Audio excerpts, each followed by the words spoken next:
ಸಮುದಾಯದ ಒಬ್ಬ ವ್ಯಕ್ತಿ ಸತ್ಯ ಹೇಳೋದಕ್ಕೆ ಬಂದಿದ್ದಾನೆ, ಆತನ ಸತ್ಯವನ್ನ ತಪ್ಪಿಸುವಂತ ಅಥವಾ ಆತನ ಸತ್ಯ ಹೇಳದಂಗೆ ತಡೆಯುವಂತ ಕೆಲಸಗಳಾಗ್ತಾ ಇದೆ, ಆತನ ಜೊತೆಗೆ ನಾವಿದ್ದೀವಿ ಅಂತ 10 ಯೂಟ್ಯೂಬ್ ಚಾನಲ್ಗಳು ಹುಟ್ಟುಕೊಳ್ತು. ಇವತ್ತು ಆತ ಹೇಳಿದ್ದು ಸುಳ್ಳು, ಆತನ ಪರಿಸ್ಥಿತಿ ದಯನೀಯವಾಗಿದೆ ಅಂತಂದ್ರೆ ಆತನ ದಯನೀಯ ಪರಿಸ್ಥಿತಿಗೂ ಇವರೇ ಉತ್ತರದಾಯಿತ್ವ ಹೊರಬೇಕಲ್ಲ, ಇವರೇ ಜವಾಬ್ದಾರಿ ಹೊರಬೇಕಲ್ಲ.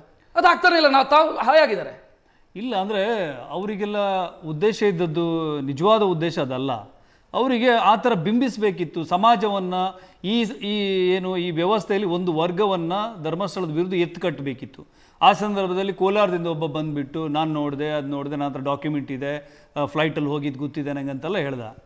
ಆಮೇಲೆ ಬೇಕಂತಲೇ ದಲಿತ ಸಂಘಟನೆಗಳನ್ನು ಎತ್ತು ಕಟ್ಟಿ ಧರ್ಮಸ್ಥಳ ಮೂಲತಃವಾಗಿ ಎಷ್ಟು ಆ ಸಮುದಾಯಗಳಿಗೆ ಕೆಲಸ ಮಾಡಿದೆ ಅನ್ನೋದ್ರ ಬಗ್ಗೆನೂ ಕೂಡ ಇವರು ಯೋಚನೆ ಮಾಡಿದೆ.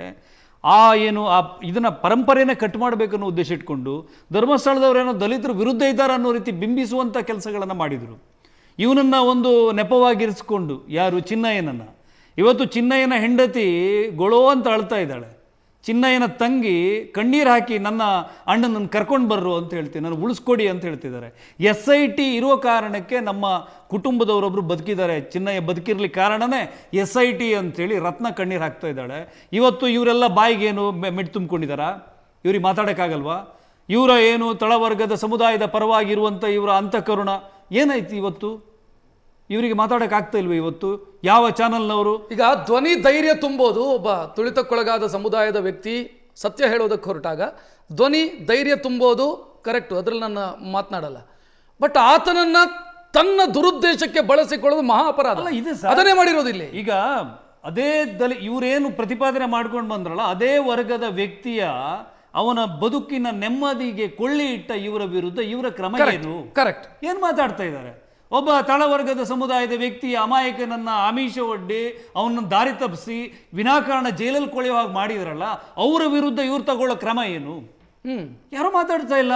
ಸಿದ್ಧಲಿಂಗಯ್ಯ ಅವರ ಕವಿತೆಗಳನ್ನ ಉದಾಹರಿಸಿ ಹಾಡನ್ನ ಹೇಳಿದವರು, ಕತೆ ಕಟ್ಟಿದವರು ಎಲ್ಲಿ ಹೋದ್ರಲ್ಲ? ಈಗ ನನಗೆ ಯಾರು ಕಾಣಿಸ್ತಾ ಇಲ್ವಲ್ಲ.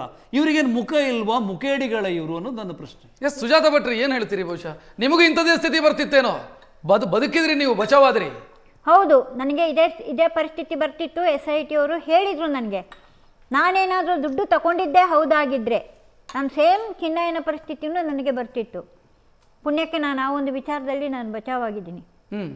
ಆಮೇಲೆ ನನಗೆ 2 ಸಲ ದುಡ್ಡು ಕೊಟ್ಟಿದ್ದಾರೆ, ಇಲ್ಲ ಅಂತ ನಾನು ಹೇಳಲ್ಲ. 5,000 ರೂಪಾಯಿ ಕೊಟ್ಟಿದ್ದಾರೆ. ಆದರೆ ಅದಕ್ಕೆ ನಾನು ರಿಟರ್ನ್ ಆಗಿ ನಾನು ಅವ್ರ ಋಣದಲ್ಲಿ ನಾನಿಲ್ಲ. ಅವ್ರಿಗೇನು ಕೊಡಬೇಕೋ ನಾನು ಅದನ್ನು ವಾಪಸ್ ತಿರುಗಿಸಿ ಕೊಟ್ಟಿದ್ದೀನಿ. ಅಲ್ಲಿಂದ ಅಲ್ಲಿಗೆ ಚುಕ್ತ ಆಗಿದೆ. ಇದು ನನ್ನ ಸತ್ಯ. ಅವ್ರ ಮನೆಯಲ್ಲಿ ಮಹೇಶ್ ಶೆಟ್ಟಿ ತಿಮ್ಮರೋಡಿ ಮನೆಯಲ್ಲಿ ಊಟ ಮಾಡಿದ್ದೀನಿ ಅನ್ನುವಂಥದ್ದು ಇದ್ರೂ ಅದಕ್ಕೆ ಸರಿಯಾಗಿ ನಾನು ತಿರುಗಿಸಿ ಏನು ಕೊಡಬೇಕೋ ನಾನು ಅದನ್ನು ಅಲ್ಲಿ ತಿರುಗಿಸಿ ಕೊಟ್ಟುಬಿಟ್ಟಿದ್ದೀನಿ. ನಾನು ಯಾರ ಋಣದಲ್ಲಿ ನಾನಿಲ್ಲ. ಒಂದನೇದು, ಅದನ್ನು SIT ಮುಂದೆನೂ ನಾನು ಹೇಳಿದ್ದೀನಿ. ನನ್ನ ಬ್ಯಾಂಕ್ ಬ್ಯಾಲೆನ್ಸ್ ಎಷ್ಟಿದೆ ಅಂತಲೂ ನಾನು SITಯಲ್ಲಿ ತೋರಿಸಿದ್ದೀನಿ. ನಿಮ್ಗೆ ಏನಾದ್ರು ಭರವಸೆ ಕೊಟ್ಟಿದ್ರ ಸುಜಾತ ಭಟ್ರೆ? ನಿಮ್ಗೆ ಹಂಗೆ ಮಾಡಿಬಿಡ್ತೀವಿ, ಮಾತನಾಡಿ, ಧರ್ಮಸ್ಥಳದ ವಿರುದ್ಧ ಮಾತನಾಡಿ, ಹೆಗ್ಡೆಯರ ವಿರುದ್ಧ ಮಾತಾಡಿ.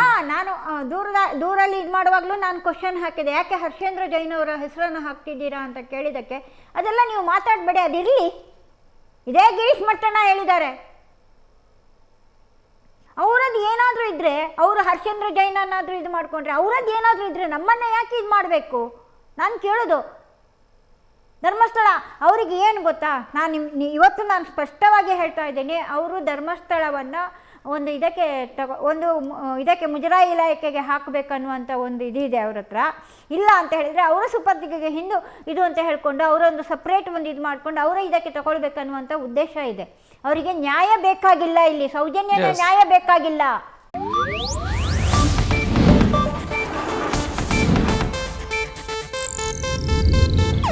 ಇದು ಏಷ್ಯಾನೆಟ್ ನ್ಯೂಸ್ ನೆಟ್ವರ್ಕ್ ಪ್ರಸ್ತುತಿ.